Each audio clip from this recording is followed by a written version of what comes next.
Magandang araw mga ka-Discarte Chicks! Welcome back sa ating channel.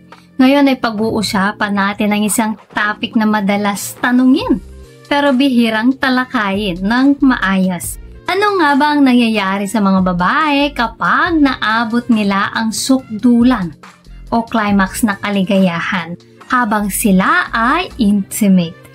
Sobrang interesting ng topic na to kaya wala nang paligoy-ligoy pa at simulan na natin.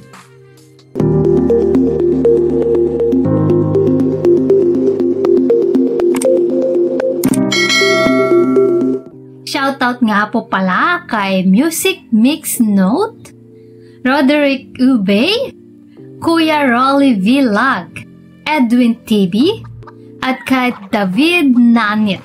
Maraming salamat po sa inyong panonood at suporta sa aking mga videos. So, let's start. Disclaimer.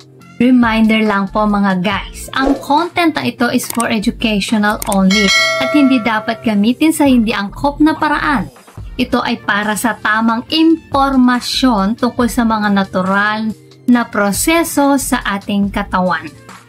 Mga guys, ang objective sana ninyo kapag nagkikipagbakbakan kayo ay mabigyan ng lubusyang kaligayahan ang inyong mga partners muna bago ang sarili ninyo. Dapat ganun talaga.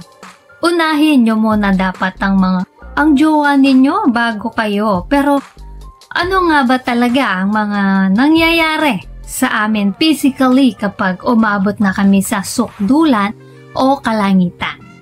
Ang orgasm daw ng babae ay isa daw complex na psychological na proseso na nangyayari sa iba't ibang parte o sistema ng aming katawan.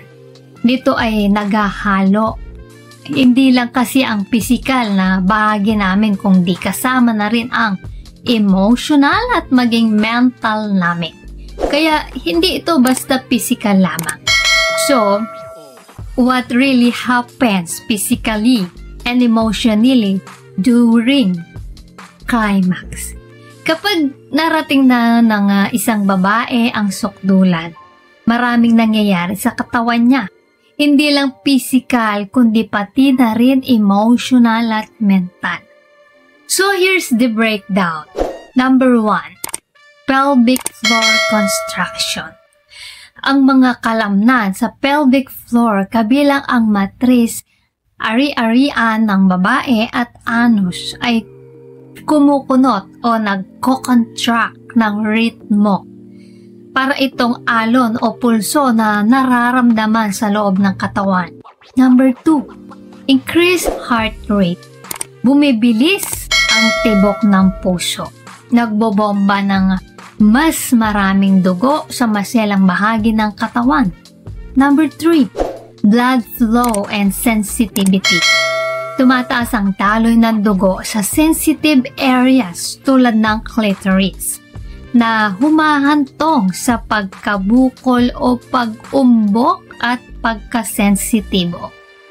Pero bago tayo magpatuloy mga ka-Discarte Chicks, kung hindi ka pa nakakapag-subscribe, baka naman i-hit mo ng subscribe button. Now na! As in now na!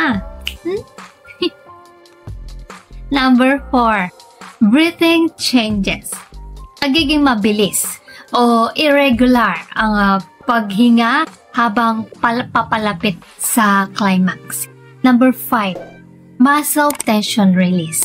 Kapag narating na ang peak, bigla ang bumibitaw ang tensyon ng mga kalamnan sa buong katawan.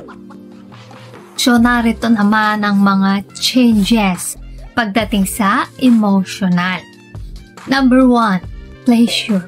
Kasama ng physical na sensations ay ang matinding kasiyahan.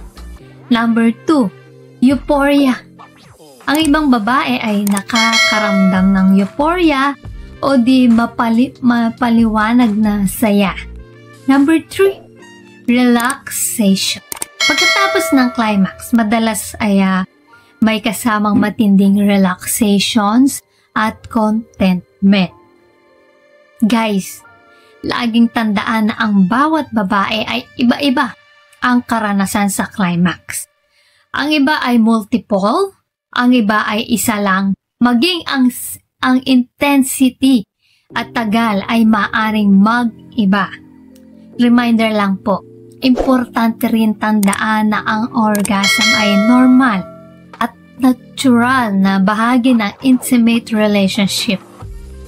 Kung may mga concerns kayo, laging maganda na kumonsulta sa isang health professional. So ayan mga guys, yan ang mga physical at emotional na pagbabago na nangyayari sa isang babae kapag narating niya ang suktulan ng kasiyahan. Sana ay may natutunan po kayo sa video natin ngayon. Sa susunod na video, bibigyan ko kayo ng mga natural na tips para tumigas at tumayo ng gusto si Manoy. Hindi mo dapat palampasin yan mga ka-diskarte chicks. Please comment down below ang inyong mga reaction sa ating video ngayon. At kung may gusto po kayong i-share or itanong, i-comment nyo lang po sa comment section.